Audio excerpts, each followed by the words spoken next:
Halo, selamat siang. Jumpa lagi dengan kami di pojok LPPM, Lembaga Penelitian dan Pengabdian kepada Masyarakat. Siang ini saya sudah bersama dengan orang-orang hebat. Ini ada di samping saya. Saya perkenalkan ya, teman-teman ya. Di sini sebelah saya ada Bang Jorgen. Bang Jorgen ini disebut juga Pak Kades ya, teman-teman ya. Gimana kabar Bang? Sehat? Ya. Sehat ya? Sehat. Jangan lemas Abang ini. Kayaknya sakit gigi. Lagi grogi. Kemudian di sebelahnya itu juga nih ada orang-orang penting nih, Bro. Ya kan? Selamat siang, Bro. Siang, bro. Bro, nama kamu siapa, Bro? Dipanggil di rumah Apri. Apri ya. Yes. Kalau di kantor Liun. Liun ya. Terus di mana lagi kamu juga ini, Bro ya, ketua IGI ya? Ya, IGI. Ketua Ikatan IGI. Guru Indonesia. Oh, Ikatan Guru Indonesia ya. Bro Aprianto. Ya. Bro Aprianto. Beliau ini juga sebagai kepala pusat studi inkubator bisnis, betul ya? Inkubasi bisnis dan kewirausahaan. Nah, nanti kita bicara banyak tentang apa inkubator bisnis itu. Kemudian Bang Yorgen tadi kepala pusat Studi desa dan ekonomi pedesaan. studi desa, Bang ya? Iya. Studi desa dan ekonomi pedesaan. Ya. Kemudian di sebelahnya itu, nah ini juga nih. Yang kayaknya yang paling senior di antara kita terlihat dari rambutnya. tapi kayaknya enggak gitu ya. Nah, di situ ada abang kita juga di situ Bang Saputra Adiwijaya. Beliau sebagai kepala pusat apa, Bang? Kebijakan publik, pusat studi kebijakan publik. Pusat Studi Kebijakan Publik di LPPM ya. Selain itu juga beliau ini dosen di Fakultas Ilmu Sosial Politik. Selamat datang di pojok LPPM, Selamat Abang. datang. Kemudian di sebelah situ Sudah sering muncul ya. Sering warawiri di YouTube saya. Bro Epin Hepriandi ya. Beliau sebagai kepala pusat studi pertambangan ya. Ya, pertambangan dan energi baru terbarukan. Energi terbarukan. Semuanya berada di bawah Lembaga Penelitian dan Pengabdian kepada Masyarakat nih, teman-teman. Nah, jadi pada sore hari ini kita di sini sengaja bincang-bincang santai aja terkait dengan Bro. Itu apa, Bro? Kamu mau joget, Bro? Ya, nggak apa-apa. Terkait dengan beberapa hal yang mungkin di lingkup kita ya, di pusat studi aja dulu gitu ya. Nah, mungkin saya ke Bang Jorgen dulu ya. Bang Jorgen, pusat studi membangun desa dan perekonomian desa, Bang ya. Studi desa ya. Nah, jadi ini pusat studi yang nanti istilahnya mempelajari seluk-beluk mengenai desa dan bagaimana cara membangunnya, dan dikaitkan juga isunya ini dengan KKN mahasiswa ini, Bang ya. Ya, terkait sekali ya. Nah, bisa Abang jelaskan sedikit mengenai program membangun desa ini, Bang, yang berada di bawah pusat studi yang ada di Abang itu, sejauh mana sih yang ingin dilakukan atau kiprahnya nanti dalam mensukseskan pembangunan desa oleh universitas ya, dari universitas ataupun akademisi. Gimana? Silakan, Bang. Ya, saya kira isu-isu tentang desa itu sudah lama sebetulnya ya. Jadi kita nggak bisa pisahkan Indonesia itu satu kesatuan, baik itu kota dan desa. Mungkin kita baru kaget lah bahasanya kan. Sebetulnya LPPM sudah lama KKN-nya di desa. Cuma memang kita hanya ber-KKN saja. Mungkin belum ada program memang bagaimana kita terjun ke desa. Sekarang desa itu menjadi isu yang sangat krusial dan sangat seksi untuk dilihat, karena sekarang objek pemerintah itu memang melihat bahwa program dari Presiden Jokowi membangun Indonesia dari desa.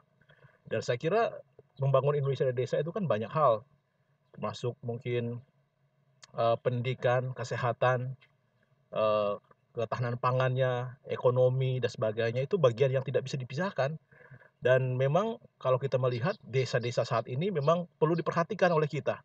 Kita kalau lihat perguruan tinggi sudah bergabung dalam perguruan tinggi untuk desa itu adalah Gajah Mada, Brawijaya, kemudian EPB, termasuk Jember. Di barusan informasi yang kita dapatkan 3 hari yang lalu, Universitas Jember itu sudah membina 427 desa, khusus di wilayah Jawa Tengah dan Jawa Timur. Artinya kita tertinggal sekali. Nah, menurut saya bahwa ini sudah saatnya kita memang lebih melihat pada orientasi desa yang menjadi bagian yang tidak bisa dipisahkan dari kehidupan kita. Ya, apalagi sekarang pemerintah memang sangat gencar sekali dalam rangka pembangunan di perdesaan itu ya. Nah, salah sekira bagian yang tidak bisa dipisahkan dari kita sebagai pusat studi desa, bahwa kita melihat desa adalah bagian dari sebuah kegiatan perguruan tinggi, dan UPR barangkali sudah membuka diri untuk hal-hal yang terkait dengan kegiatan perdesaan. Ya, artinya tidak hanya kegiatan KKN tematik menurut saya, tapi juga kegiatan-kegiatan lainnya yang seperti yang MBKM kan, Merdeka Belajar itu termasuk proyek kemanusiaan, membangun desa, ya, kemudian magang di desa, kemudian termasuk pendidikan dan sebagainya. Jadi itu saya kira hal-hal yang mungkin bagian yang kita persiapkan dari segi ekonomi, ketahanan pangan, ya, dan kemudian BUMDes, kemudian lagi UMKM-nya. Dan saya kira banyak potensi yang di Kalimantan Tengah yang kita harus gali kembali untuk menjadi sebuah kekuatan di perdesaan. Jadi menurut Bang Yorgen nih ya Bang ya, seperti yang saya sudah bicarakan juga berkali-kali ya dalam beberapa diskusi. Sebuah pembangunan itu ibarat pedang bermata dua itu Bang ya. Bahwa kadang-kadang pembangunan itu membawa kebaikan, cuma ada satu sisi juga yang dampaknya itu pun masih perlu dipertimbangkan seperti itu, karena banyak hal-hal negatif juga yang mengikutinya. Kita ketahui bahwa desa itu kan, kalau saya membayangkan nih Bang ya, desa itu kan tempat yang enak untuk ditinggali, banyak pohon, banyak hutan ya, banyak nyaman lah ya, tidak ada polusi udara. Nah, di saat kita ingin membangun nih, ya kan, pembangunan seperti apa sih sebenarnya yang istilahnya tidak merubah struktur desa itu menjadi yang istilahnya desa yang terlalu terlalu Struktural ya. banyak polusinya atau seperti itu, sampah di mana-mana misalnya, ya kan? Iya. Dia maju ya, cuman ya itu seperti yang saya sampaikan tadi, ada hal yang nggak nyaman tadi. Nggak bisa lagi kita liburan ke desa melihat sungai yang bagus gitu ya, menghirup udara yang segar seperti itu. Nah, apakah ini juga dipikirkan dalam Bang Yorgen sebagai kepala pusat studi dalam pembangunan desa ini? Gimana tuh? Ya, saya kira ini mungkin terkait dengan SGDS desa gitu ya. Sustainable Development Goals desa. Itu bagian yang diperhatikan.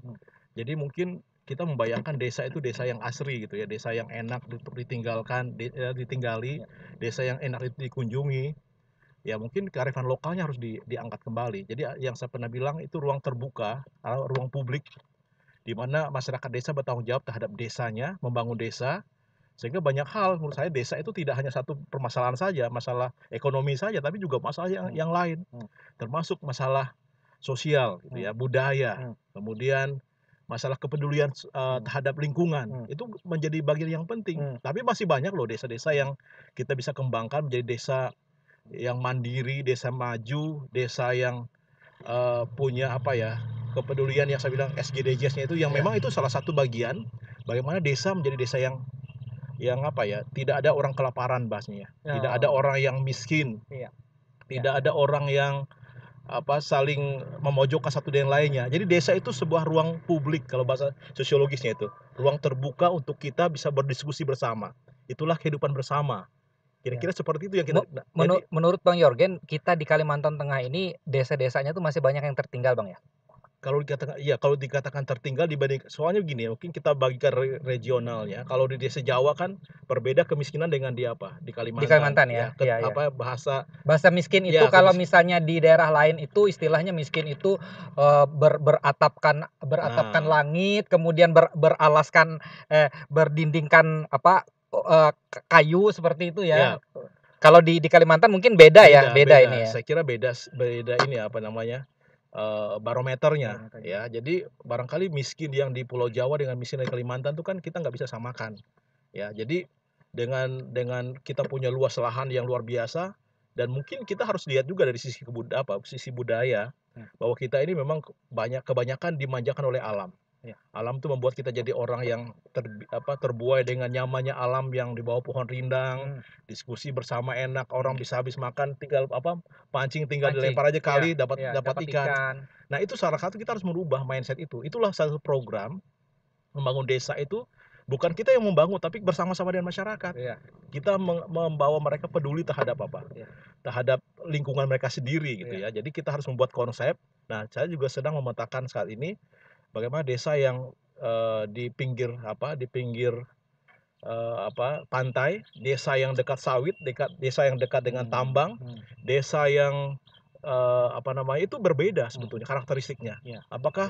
Apakah mereka juga ikut terlibat atau hanya sebagai penonton dalam sebuah arena kemajuan, perubahan itu. Nah, itu yang harus kita persiapkan mereka. Jadi sumber daya manusia orang di Kalimantan ya, mereka harus siap artinya dengan perubahan yang ada. Menarik, Bang.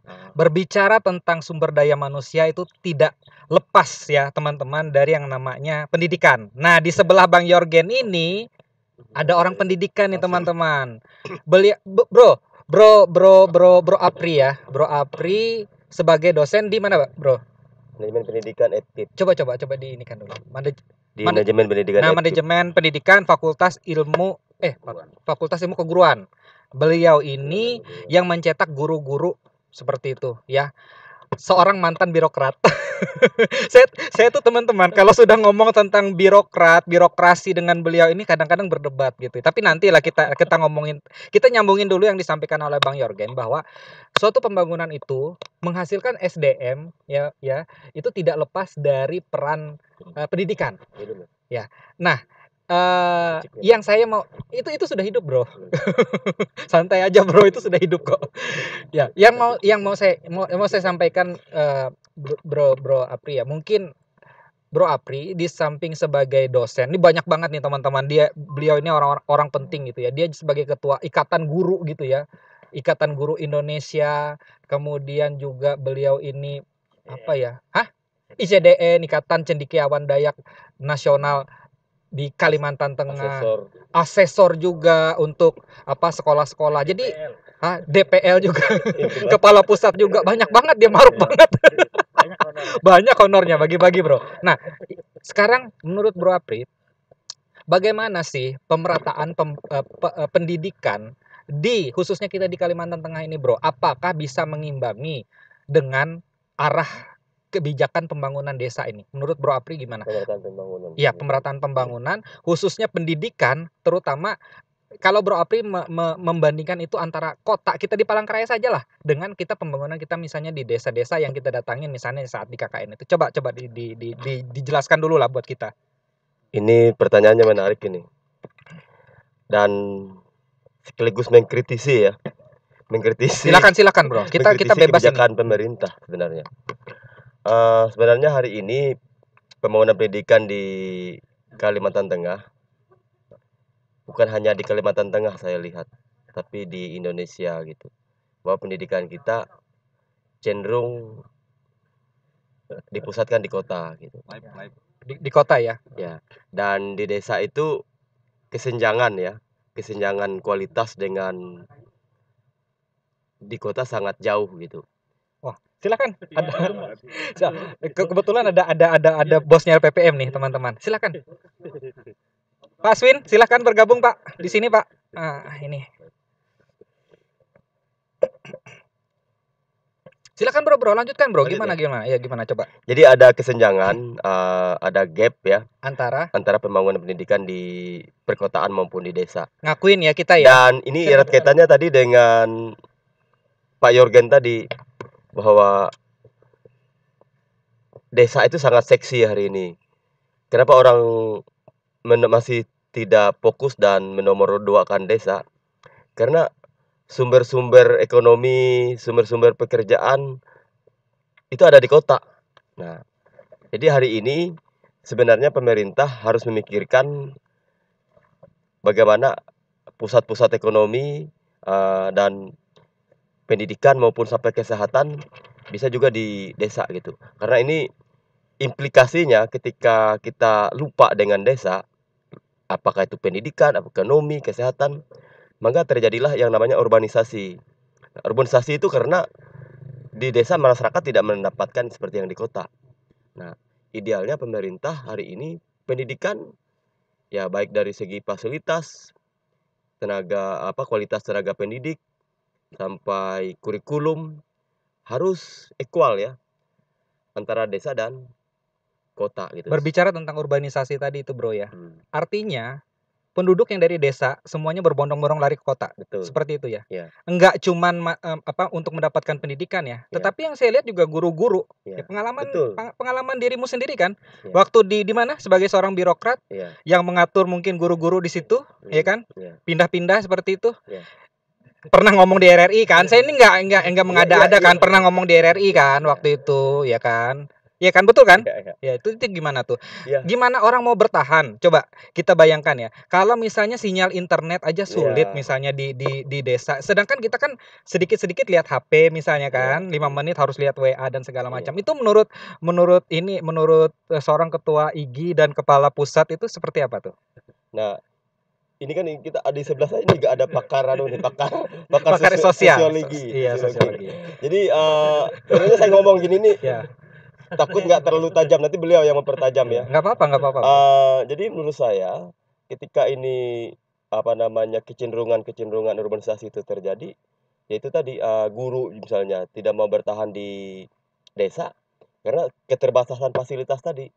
Artinya penyelesaian masalah ini tidak bisa parsial gitu. Tidak bisa hanya kita menyelesaikan pendidikan saja, tapi kita harus menyelesaikan semuanya. Infrastruktur harus tersedia di desa. Jaringan telekomunikasi harus tersedia di desa. Akses kesehatan harus tersedia di desa. Apalagi telekomunikasi, air bersih, listrik. Jadi nanti di negara kita ini tidak ada beda tadi antara desa dan kota. Nah, guru-guru tadi pindah. Kenapa demikian? Karena mereka tidak nyaman gitu dengan kondisi itu. Nah, tapi ketika pemerintah akan melakukan pemerataan pembangunan sampai ke desa tadi, akses jalan misalnya, ke desa misalnya ke Tumbang Marlahoy sana kita jalannya mulus. Habis di situ rumah sakit yang bagus di sana, tenaga kesehatannya support, telekomunikasinya tersedia. Orang tidak akan berpikir pindah ke kota. Nah, artinya kembali lagi tadi penyelesaian masalah ini harus memang komprehensif gitu. Jadi semua sektor gitu, semua aspek. Betul ya Pak? Menarik. Nah, menarik.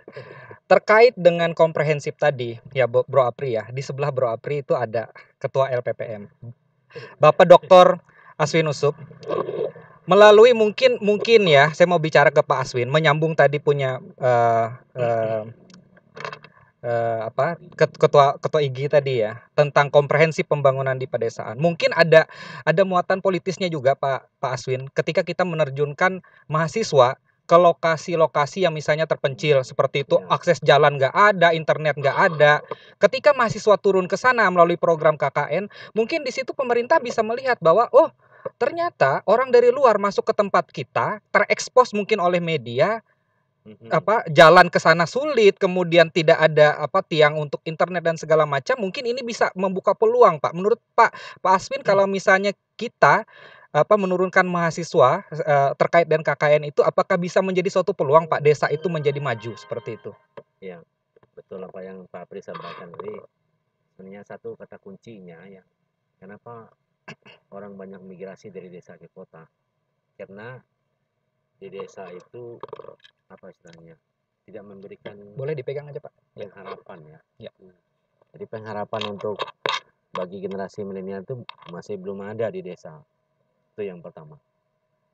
Tapi dari segi kenyamanan, desa itu memberikan yang luar biasa, yang nyaman, ada ketenangan, ada apa. Tapi masa depan untuk mereka yang berpikir maju itu menjadi sebuah pilihan untuk meninggalkan desa. Itu sebenarnya. Kalau di Kalimantan Tengah, apa yang dibicarakan Pak Apri, kita tidak peduli air bersih itu sudah tersedia, tidak ada listrik pun kita tidak pernah ngomel gitu. Kemudian sarana dan prasarana pun sebenarnya kita nerima gitu, walaupun nggak ada jalan dulu pakai perahu pun orang sana tetap tinggal aja gitu. Dan hidupnya nyaman. Tapi bagi generasi muda yang mau berkarya, itu yang menjadi sebuah pilihan karena di sana nggak ada tempat berkembang. Itu. Nah, jadi solusi ke depan. Makanya saya bilang, kalau kita mengirim mahasiswa terkait Pak Nawan tadi, kirim mahasiswa KKN ke ini. Salah satu yang tidak tersurat dalam kegiatan kita yang tersirat adalah memotivasi masyarakat untuk bisa berpikir terbuka. Iya. Itu salah satu yang mau kita jadikan outcome-nya dari KKN ini. Jadi walaupun apa yang kita kerjakan itu tidak sesuai dengan harapan dari desa, tapi satu hal yang itu ada memotivasi masyarakat untuk berpikir maju tadi. Bagaimana sekarang merubah desa menjadi bagian yang tidak terpisahkan dengan kota, itu yang penting. Kalau sekarang kalau ada Telkomsel saja terkoneksi dengan internet saja, itu sekarang nggak ada bedanya desa dengan kota. Gitu. Kita bisa berkomunikasi dengan teman-teman di luar, gitu, walaupun di tengah hutan. Kalau dulu posisi itu menentukan prestasi, sekarang udah enggak, gitu. Tadi itu yang kita bawa, maksud saya, bahwa di desa pun sudah bisa berkomunikasi, bisa mengakses seluruh dunia dengan internet ini. Artinya apa yang duluan kita lakukan? Informasi ini, Pak Nawan. Jadi kita mendorong bagaimana informasi itu bisa sampai ke desa, bisa mereka mengakses seperti itu. Itu yang paling penting. Nah, yang lain saya kira akan ini, transportasi sesulit apapun, sulit orang meninggalkan desa itu, sulit. Kecuali kalau meninggalkan massal, kalau satu persatu sulit ya. Kenapa? Karena desa itu punya sejarah yang panjang, itu, yang sangat sulit untuk ditinggalkan. Monumental sekali bagi sebuah keluarga di suku Dayak. Iya. Nah, kalau kita lihat perkembangan dinamika jalan yang ada itu, mungkin tidak sampai 10% desa yang migrasi ke pinggir jalan. Bisa dihitung ya. Nah, kenapa kira-kira? Itu yang perlu diinikan. Artinya desa itu sudah ada sesuatu yang luar biasa yang tidak bisa dengan mudah untuk ditinggalkan. Nah, tinggal kita bagaimana caranya sekarang itu membangun desa. Seperti Pak Apri bilang ada ala kotanya. Iya. Itu Iya. ada tempat orang nasi goreng, Nasi ada goreng. orang tempat santai. Bernuansa kota ya. Ada Iya. juga desa yang memang sudah maju sebetulnya, ada banyak. Tapi ada sebagian desa yang masih terisolir. Terisolir ya. Kalau kita mau sebutkan ada berapa kecamatan Iya. yang tidak punya listrik, tidak punya sinyal atau Iya. apa. Itu jalan juga belum teraspal. Itu salah satu kendala kita, infrastruktur. Infrastruktur ya. Iya. Dan mereka mau maju sebetulnya, cuma mereka terkendala dengan hal yang kebijakan, Iya. kan? Itu salah satu. Jadi sekarang desa mungkin ada banyak perubahan yang terjadi. Sekarang di Tangkahen tuh punya kafe, Punya kafe ya. minimarket. Iya, iya, Nggak iya. bisa kita apa juga kan ada sudah banyak perubahan. Iya. Iya. Di Iya. desa tapi sudah ada kafenya, Iya. Yang punya bengkel motor, ada bengkel motor, ada bengkel mobil itu gitu. salah satu perubahan. Tapi ada yang memang terisolir. Iya. Yang memang itu yang menjadi kendala kita. Iya.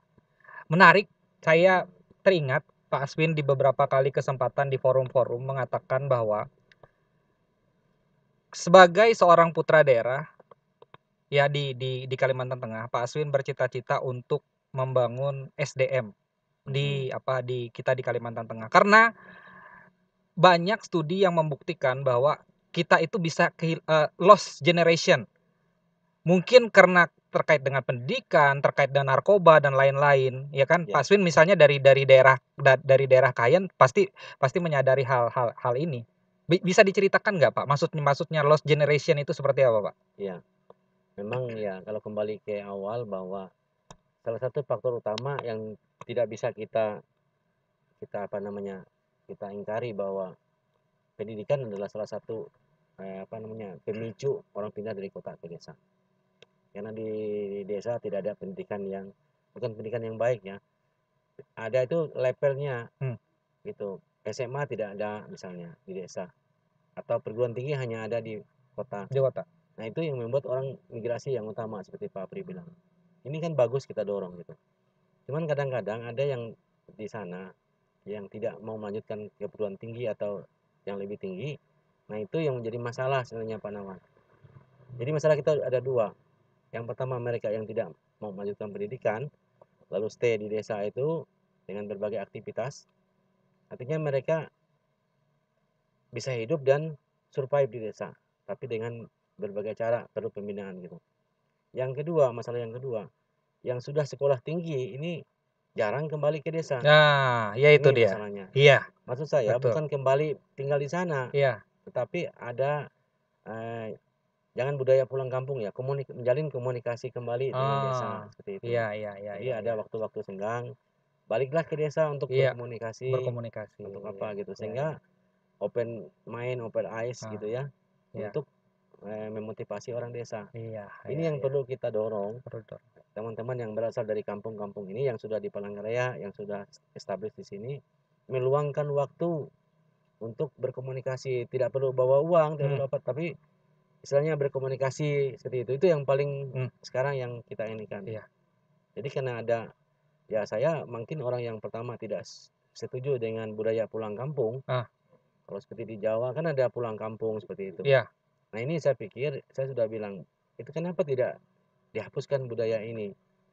Artinya apa? Jangan difasilitasi pemerintah gitu. Jangan di blow up seperti itu. Seolah yang sudah di kota itu udah mapan. Jadi pulang ke kampung itu menunjukkan bahwa oh saya sudah mapan dan sebagainya. Kita tuh mapan tidak mapan maksud saya, ya kembalilah ke kampung. Itu. Ya.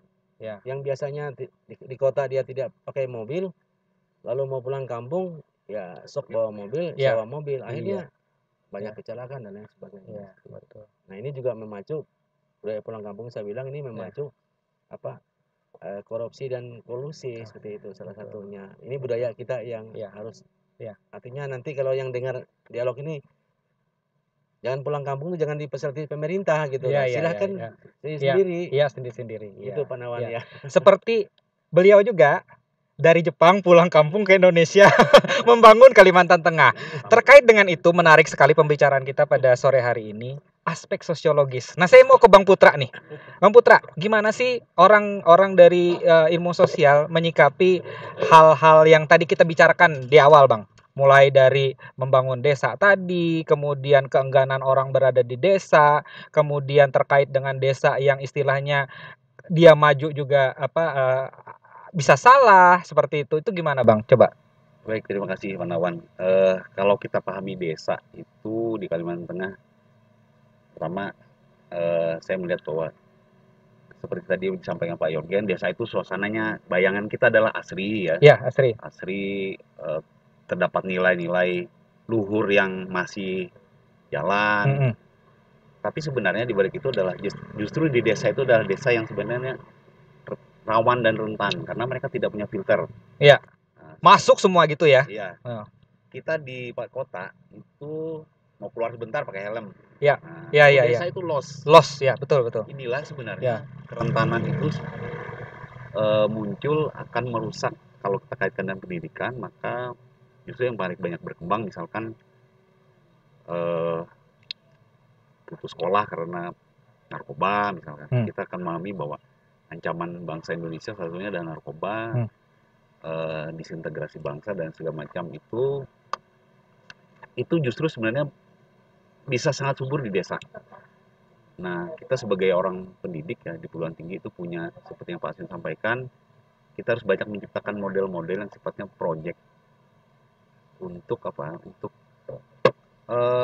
menyambung antara putusnya jarak atau putusnya desa itu jangan terlalu jauh dengan kota. Ada kayak gap gitu ya, menghilangkan gapnya itu. Terlalu jauh. Iya. Nah, ya salah satunya adalah dengan KKN misalkan. Itu memberikan warna kepada masyarakat bahwa oh kalau kuliah itu begini loh. Dan saya yakin orang-orang Dayak itu seperti Pak Aswin ya, itu sampai Jepang itu bisa kok diadu itu loh. Bisa ya, bisa diadu. Ya, maksudnya orang Dayak itu bukan nanti ya. Kan kesempatan ya. Tidak diberi kesempatan. Iya. Kalau kemampuan kita ini saya yakin nggak kalah Pak ya. Pak Nawan di Unair kan. Iya. Saya juga di Unair. Iya, betul. Berani bersaing, berani. Ini di Jakarta nih. Ini bro ketua IG di Jakarta. Di Jakarta bro ya. Berapa tahun? Masih lama aku. 7 tahun malah. Nggak lulus. Artinya begini, orang Dayak itu ketika ada kesempatan, masalah ya mohon maaf intelektual pasti bisa gitu. Pasti bisa ya. Nah, karena kita terbiasa makan ikan Pak di desa Pak. Nah itu ini ada pengaruhnya itu. Pintar Harati itu sebetulnya satu kekuatan apa? Iya. Support kita. Jadi pintar Harati kita naluri kita itu lebih tinggi dibandingkan dengan teman-teman dari luar. Kita kalau pengalaman saya di Jepang, waktu di Pak Aswin cerita nih tentang Iya. Jepang ya. Jepang itu, mereka kalau contohnya gini, ada aki mobil kita suwak gitu. Kalau orang di Jepang, SOP-nya kalau soal aki itu ganti aki. Lalu kalau kita beda cara berpikirnya, ada inovatif. Kalau mobil nggak bisa di starter, Strum. di strum pakai sebelah gitu loh. Orang Jepang bingung, kok bisa gitu loh. Ya, Jumper. pakai mobil satu di ini, Iya. selanjutnya dia bingung, kok bisa begitu? Karena SOP yang berkembang itu mereka harus menyesuaikan dengan SOP. Iya. Terlalu formal Pak ya. Ya. Kaku dan formal. Letelek. Contoh, Letelek mereka. contoh yang kedua misalnya, saya bawa Indomie yang kari ayam itu, kan dibaca cara masaknya. Ya. Airnya misalnya 20 cc, kita cut 20 cc. Harus pas. Harus Harus pas. pas. Ya. Lalu direbus berapa menit? 10 menit. Ya dipakai alarm 10 menit gitu. Baru masukin. Jadi semua yang ada di sana itu semua sudah standar, ada SOP-nya. Standarized ya. Nah, kalau kita masak Indomie Ya. pakai feeling, Mentah aja dimakan Pak. Mentah ini makan. Masukin bumbu, makan enak Ya, itu. maksudnya Oh, pakai feeling gitu. Jadi ada Ya. kita itu natural inovasinya itu tinggi sebenarnya. Ya. Gitu. Ya. Tapi kalau tidak tersalur dengan baik, tapi kalau untuk menyelesaikan sebuah kasus kita cukup ini, kita survive sudah. Karena itu di Jepang pun ada back to basic istilahnya. Jadi mereka kembali ke nature, ke alam supaya bisa hidup seperti itu di alam. Jadi ada bencana seperti kemarin ada bencana apa namanya tsunami apa namanya gempa bumi dan sebagainya itu, yang banyak meninggal itu bukan karena akibat itu, tapi karena mereka tidak bisa survive di alam. Misalnya rice cooker semua tidak bisa, sekarang masak nasi semua rice cooker. Ya. Sekarang rice cooker nggak ada, bisa nggak masak nasi? Nah itu masalahnya. Kita pakai kayu ya bisa ya. Bisa. Kita nggak bisa. mengalami kan semua. Iya. Iya. Nah yang seperti itu yang dididik sekarang di Jepang itu kembali ke back to basic. Nah ada yang sampai dewasa tidak pernah nginjak tanah. Nah, itu. Jadi hidup itu semua di atas ini aja, nggak pernah injak tanah, nggak pernah main lumpur, gitu. Jadi nggak ngerti dengan yang seperti itu. Gitu. Jadi beruntunglah kita jadi orang Indonesia yang dekat dengan alam. Nah tapi kita juga kadang-kadang karena saking dekatnya itu tidak memelihara alam ini, tidak menganggap bahwa ini sebuah anugerah dan keindahan. Gitu. Berarti apa yang kita pertontonkan hari ini bukan keterbelakangan kita Pak ya, peradaban kita itu ya, justru itu menjadi kelebihan kita juga sebenarnya. Kadang-kadang kita gini, budaya kita selama ini kita menjadi merasa inferior. Iya. Oh, Dayak itu begini, Dayak itu begini, atau orang Indonesia begini. Tapi kita sandingkan dengan Jepang tadi karena terlalu SOP banget gitu ya. Iya. Mereka akhirnya nggak survive. Ya, karena saya lihat anak-anak kita sekarang juga kalau masak nasi tanpa rice cooker itu kalau ada kompor ada ini aja banyak yang nggak bisa Pak Nawan. Iya. Banyak nggak bisa. Gitu. Nah ini yang perlu kita ajarkan untuk anak-anak ini gitu untuk survive dalam segala situasi. Ya. Menarik tadi pernyataan dari Pak Swin. Kita itu saking dekatnya dengan alam, akhirnya kita eksploitasi alam. Enggak kira-kira. Nah, terkait dengan eksploitasi alam di sini. Nah, iya kan? Ini ada bro saya, Bro Priandi. Kita kan tahu arahnya. Ya, pakar tambang. Bro, tambang rakyat, Bro. Kembali lagi tambang rakyat. Menurut Bro Epin, kita kan di desa ini kan banyak nih. Kita nggak bisa menutup mata pertambangan rakyat. Tapi mereka kan skalanya kecil-kecil. Tetapi kayaknya yang disasar itu mereka ini loh. Ya kan pertambangan rakyat ini kalau kita dibandingkan dengan pertambangan besar ya mungkin nggak jauh lah seperti itu. Menurut Bro Hepriandi sebagai ketua kepala pusat tambang dan energi terbarukan juga sebagai pengurus di APRI ya Asosiasi Pertambangan Rakyat Indonesia itu gimana tuh coba? Ya mungkin begini, terutama ya di Kalimantan Tengah ya. Tadi menyinggung masalah tambang rakyat. Ya, kita tidak bisa menutup mata karena memang komoditas atau bahan galiannya itu ada ya? karena ada semua itu dari proses geologi, kemudian terciptalah emas, kemudian ada batu bara, tembaga, biji besi, pasir kuarsa, kemudian perak, kemudian lagi galena, macam-macam, sampai bauksit, sampai pokoknya terbagilah di beberapa di Kalimantan Tengah. Tapi umumnya di daerah pinggiran pinggir sungai itu arahnya ke aluvial, karena itu dari turun temurun orang sudah menambang emas. Nanti dengan pola-pola dengan menggunakan tradisional dan rata-rata yang konvensional. Tapi seiring waktu juga karena perkembangan teknologi, mereka menciptakan lagi alat-alat tadi yang dikatakan Pak Aswin tadi, kreatif. Jadi mobil pun mesin mobil dipakai untuk sebagai mesin. Jadi tidak mesin doping lagi, mesin mobil, mesin truk yang dipakai supaya kapasitasnya.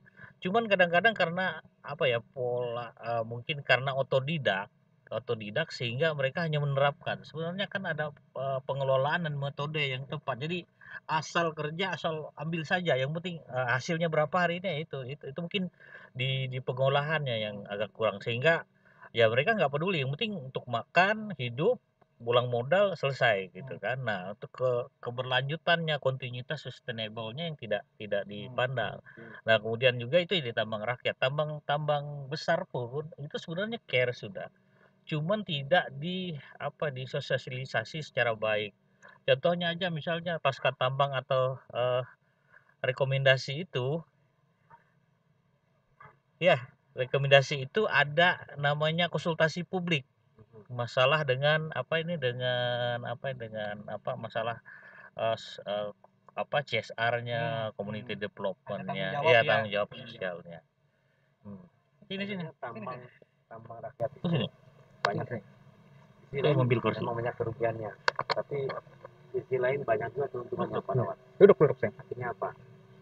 Pemain tambang kita itu kalau untuk nyervis mesin itu luar biasa loh. Luar biasa. Padahal mereka tidak pernah sekolah.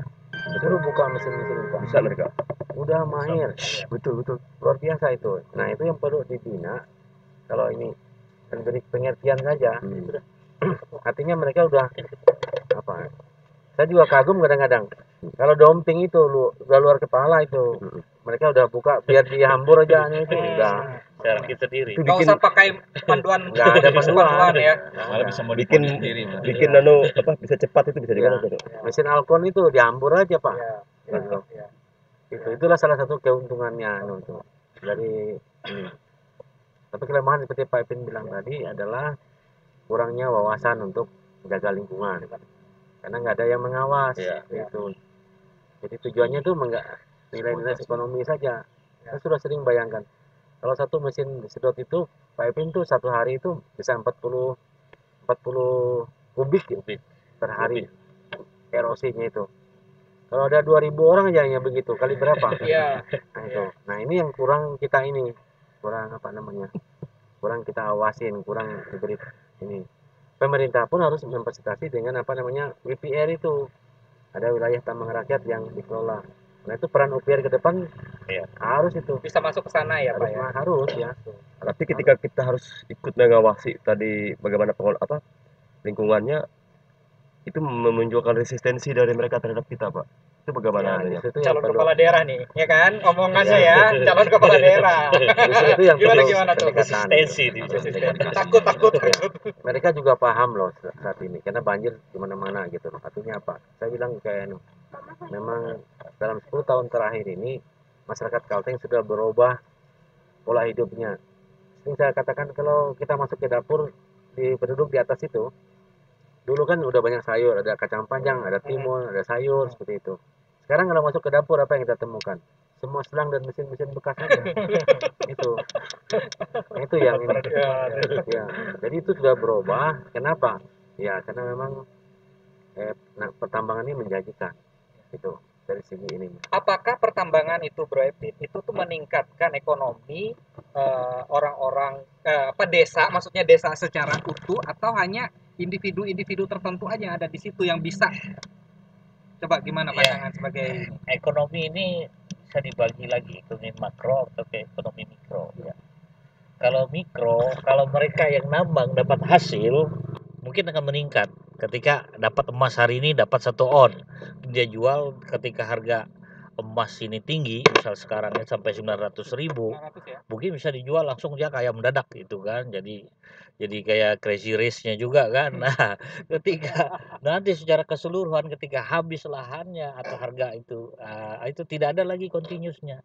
Nah, kalau secara makro, jadi kalau tingkat penambangan itu banyak, sebenarnya bukan yang untuk nambang, tetapi perputaran ekonominya yang jalan. Seperti misalnya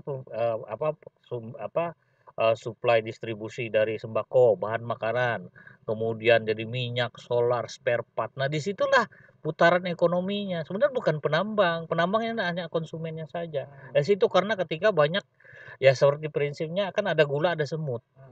Ketika orang mau juga dengan iming-iming, dengan harapan tadi yang disampaikan, dengan harapan mendapatkan nilai yang value, mungkin nilai dari hasil tambang itu besar, jadi mereka punya motivasi untuk ke situ sehingga habis-habisan tanpa punya perencanaan yang jelas gitu kan.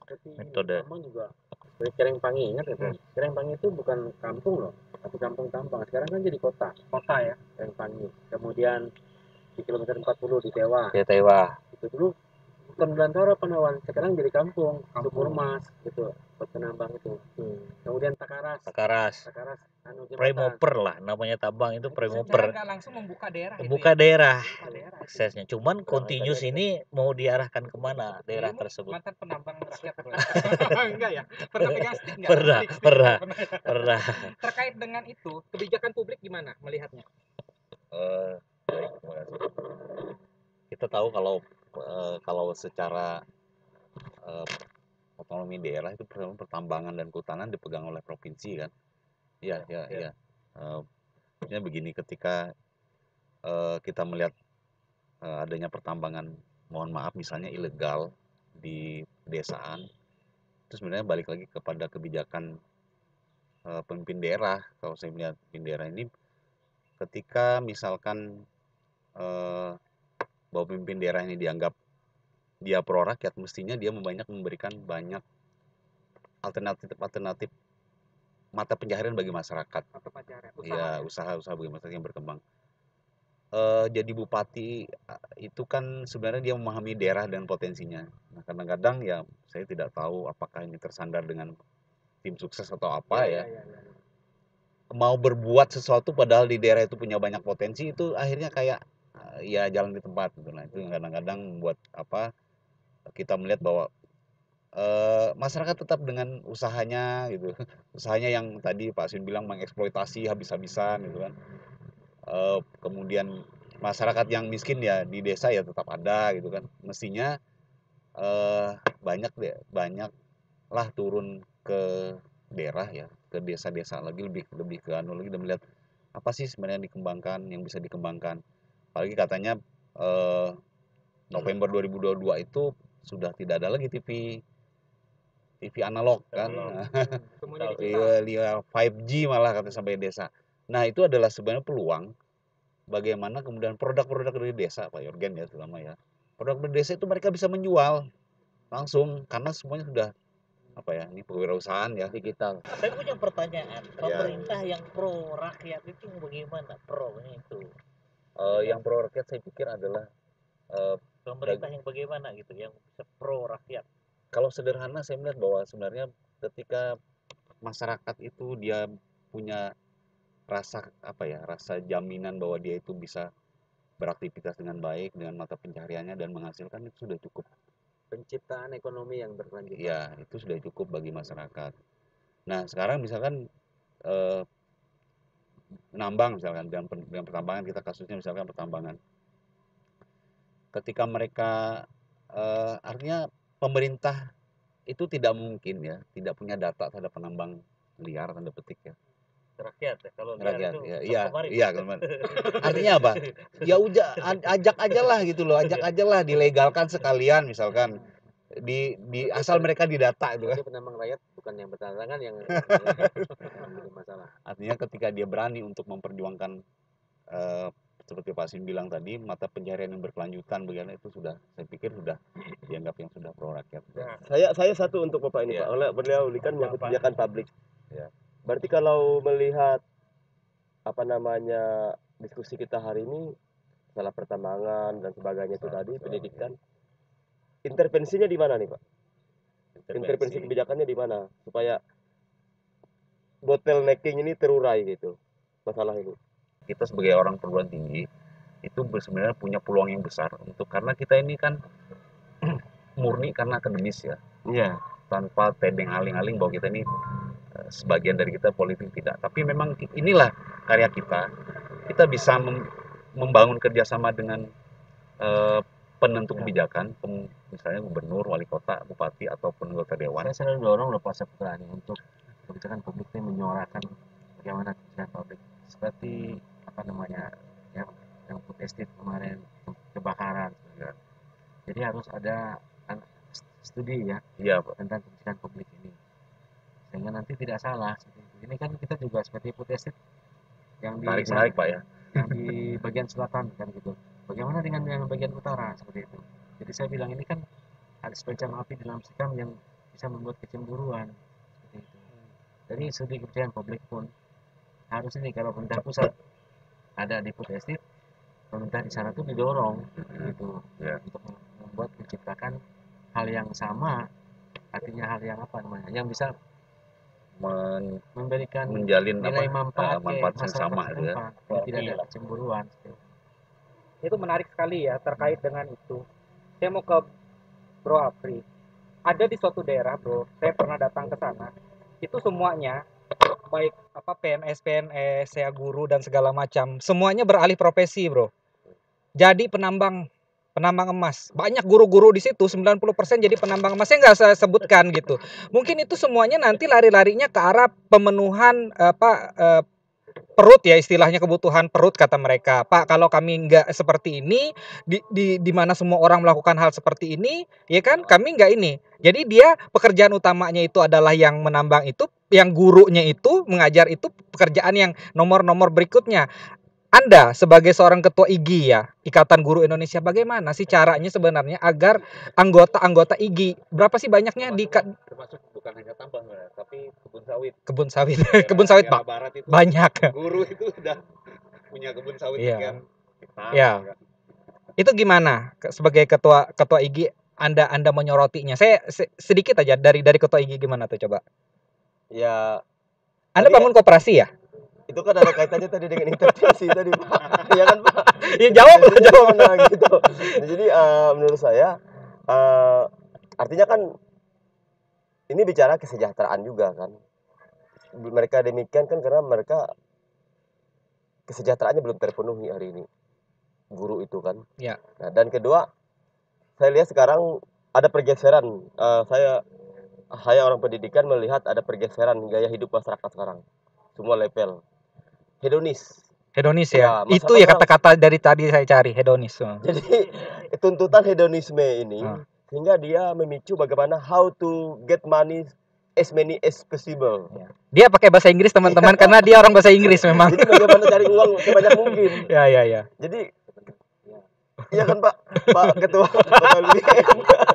Jadi Umar Bakri nggak berlaku lagi. jadi kalau dia cuma hanya guru, apalagi guru sekarang, boleh cek di survei, semua SK-nya disekolahkan di bank. Sama saya juga. Gak usah guru, dosen juga sama. Dosen juga sama Pak. Pak, dari emas itu bisa beli mobil. Ini masalahnya. Iya. Saya bilang kenapa? Karena kalau yang nyedot beli mobil, yang lain berlomba-lomba. Iya. Kalau saya ngajar aja kapan beli mobil. Betul. Nah, itu. Ya hedonis tadi Pak. Ya itu. Hedonis tadi. Jadi motivasi itulah yang itu. Sekarang kan hedonis itu kemarin misalnya HP juga. Sekarang kan ini tuntutan sudah harus pakai Android sekarang. Ya. Semua level tingkatan kan masyarakat di desa harus pakai ini sekarang. Ya. Kalau dia dengan gaji guru 3 juta, ini kan 3 jutaan. Berarti hilang gaji sebulan. Ya. Nah, berarti dia harus side job kan, cari side job. Ya tadi Ketua IGI 3 juta HP-nya ya.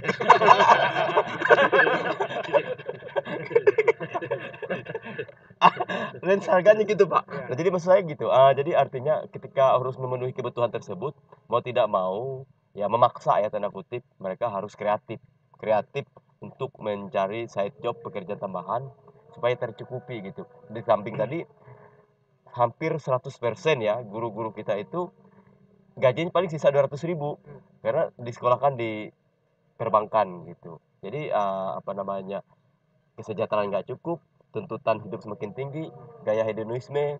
Apalagi sekarang lihat tetangganya foto-foto lagi di pantai. Oh, ini liburan mau ya, juga. liburan. Mau. Tapi ada satu yang menarik dulu Panawan ya. Orang dari luar dulu melihat kenapa orang kita ini bisa hidup dengan 500.000 pendapatan satu bulan sampai 1 juta saja bisa hidup gitu. Karena pada waktu itu karena hutan masih bisa memberikan banyak manfaat ke kita. Kalau ikan nggak beli, sayur nggak beli, nggak ngambil gitu. Beras juga nggak beli gitu. Jadi uang itu seolah-olah memang hanya untuk memenuhi kebutuhan yang lain.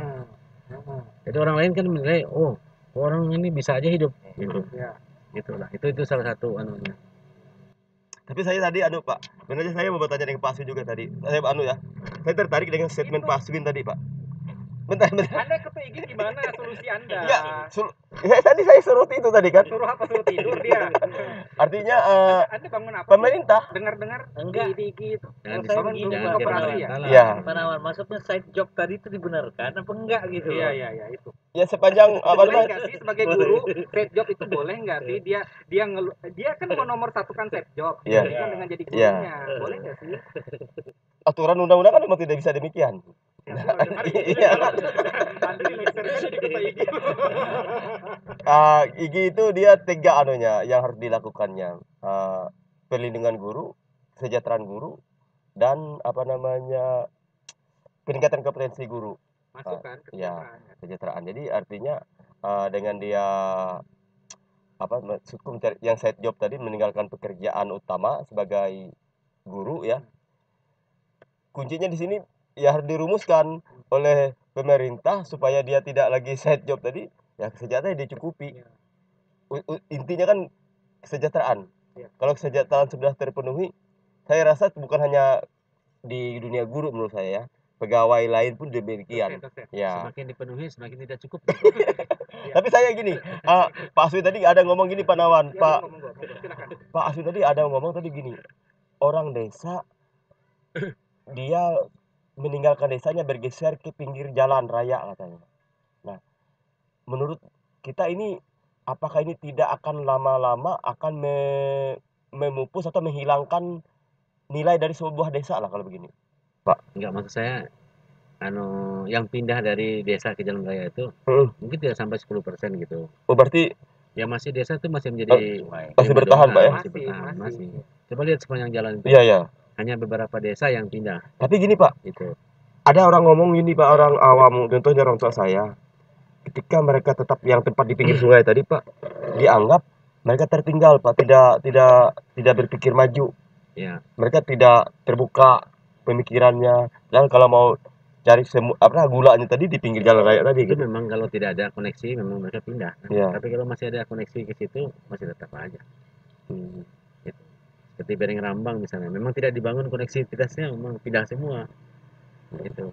Tapi kalau masih ada jalan bisa ke situ, tidak akan pernah ditinggal. Gitu. Ya, Berarti desanya tetap ada ya? tetap ada.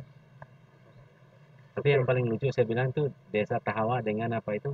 Tahawa dengan apa namanya? Pendahaur. Itu tertata rapi. Desa itu dulu kan kiri kanan gini sungai. Pindah ke pinggir jalan itu kok masih tetap rapi seperti susunan di awal gitu. Ini yang luar biasa. Saya bilang itu perlu studi. Karena bagaimana orang ngatur waktu itu kepemilikan lahan ini. Sehingga desa Pendahaur tetap di sini, Tahawa tetap di situ gitu loh. Seolah seperti Sungai Kayan itu jalan itu. Itu luar biasa itu. Saya tuh kagum dengan itu, Pak. Ada komunikasi barangkali Pak. Walaupun sudah di pinggir sungai berhadapan, sekarang pun naik ke atas Di jalan masih itu masih berhadapan. berhadapan. Berarti ada komunikasi yang baik Dengan di antara mereka. tempat yang sama Iya. gitu. Tempat yang sama. Kalau kita pahami desa itu sebenarnya satu desa itu semuanya keluarga. Iya. Ya, masih terikat dengan satu ikatan kan. Ikatan ya. Ikatan keluarga. Nah, cuman kalau kita melihat ikatan itu masih kuat, biasanya tadi itu gampang menatanya. Tapi kalau sudah Ada konflik gitu ya. ada konflik, pendatang segala macam itu rada-rada gimana? Ya, sebetulnya pengaruh modernisasi juga banyak mempengaruhi desa. Bisa arah perubahan yang bagus, bisa juga ke arah yang negatif. Iya. Termasuk anak-anak muda, pulang menyedot, mereka beli miras dan beli narkoba. Banyak beli dihancurkan. Jadi mereka berpikir bahwa kami mungkin berpikirnya itulah gaya kota. itulah modernisasi. Tapi sebetulnya itu menghancurkan mereka sendiri. Ada juga yang memang bisa menggunakan uang dengan baik. Setiap apa yang mereka hasilkan, bisa kerja hari nabung, bangun rumah, beli mobil, beli lahan. Tapi ada juga yang tertinggal. Itu di mana? Karena sumber daya manusianya juga lemah. Itu harus itulah mungkin barangkali tugas-tugas kita dari LPPN gitu kan, menyadarkan mereka. Hadirannya KKN itu saya kira memberikan satu perubahan yang luar biasa. Mereka melihat masuk kita itu bisa menginspirasi mereka. Akhirnya mereka juga berubah secara tidak langsung loh itu. Jadi pembangun desa itu juga sebetulnya melewati satu produk KKN yang hadir ke sana, mereka juga Apalagi disadarkan 2 bulan luar biasa.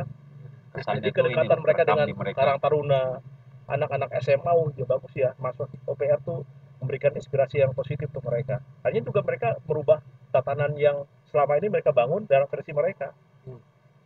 Jadi saya kira hadirnya sebuah apa itu, walaupun 15 orang per desa, itu perubahannya tidak hanya urusan membuat ketahanan pangan, stunting, tapi juga mereka memberikan penyadaran untuk masyarakat.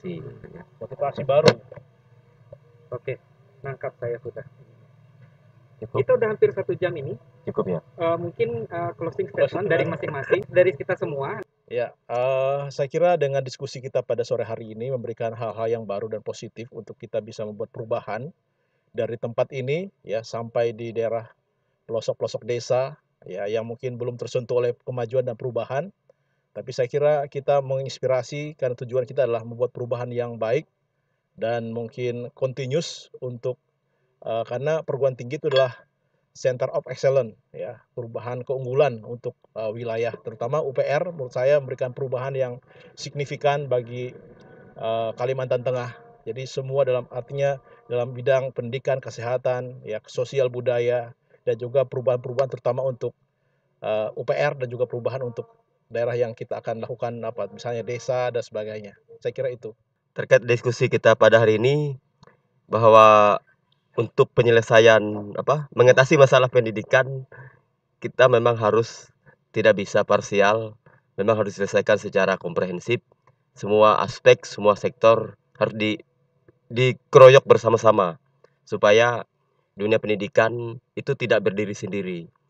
Nah, artinya kepada semua pengampu kebijakan, stakeholder untuk kita bersama-sama merumuskan supaya pendidikan itu sama-sama berkualitas, tidak ada beda antara satu desa dengan kota yang lain. Diskusi yang menarik hari ini ya, kalau saya lihat bahwa kita semua punya pandangan yang sama untuk membangun bangsa, terutama kita di Kalimantan Tengah. Mari kita bersinergi dengan apa yang kita bisa perbuat, hal-hal yang baik, yang positif tentunya, karena ke depan tantangannya pasti akan lebih lebih kuat untuk bagaimana kemudian sumber daya manusia itu menjadi sebuah hal yang urgen bagi sebuah negara, termasuk juga perangkat-perangkat yang lain. Nah, oleh sebab itu perguruan tinggi menjadi sebuah punya posisi yang sangat strategis sebagai ujung tombak dalam membina dan mengatur sumber daya manusia dalam sebuah negara. Itu dari saya. Terima kasih untuk mungkin closing statement untuk diskusi terkait dengan bidang saya di bidang pertambangan. Mungkin satu hal yang mungkin saya sampaikan bahwa Indonesia dan khususnya Kalimantan Tengah itu sudah diberikan sumber daya alam yang berlimpah. Kita kelola dan kita manfaatkan secara arif dan bijaksana sesuai dengan asas kemanfaatan dan memberikan kesejahteraan untuk Kalimantan Tengah dan untuk Indonesia dan seluruh masyarakat di Kalimantan Tengah. Jadi mari kita sukseskan UPR membangun desa. Ya. Jadi dari berbagai sudut, termasuk mari kita lakukan gerakan kembali ke kampung, tapi bukan pulang kampung, tapi bagaimana memberi motivasi kepada masyarakat di desa, di kampung masing-masing. Kalau bisa ya sekali sebulan pulang kampung 1-2 hari untuk bicara di sana seperti itu. Dan ini sebuah program yang sangat bagus saya kira bagi kita-kita yang sudah memahami tentang berbagai melanglang buana ke sana kemari gitu ya, memberikan motivasi dan penguatan kepada masyarakat. Saya merasa sangat senang sekali hari ini, teman-teman, karena saya berhasil menyeret orang-orang ini untuk berbicara bersama saya. Ini sulit loh ngumpulin mereka-mereka ini, ya kan? Orang-orang penting semua, dan mereka mau berbicara di sini di namanya pojok LPPM, seperti itu. Terima kasih semuanya. Demikian bincang-bincang kami pada siang menjelang sore hari ini, langsung dari LPPM Universitas Palangkaraya dalam program Pojok LPPM. Sampai jumpa teman-teman, salam sehat dari halaman LPPM. Bye-bye, hasta luego. untuk LPPM dan untuk mahasiswa. Untuk mahasiswa. Thank you.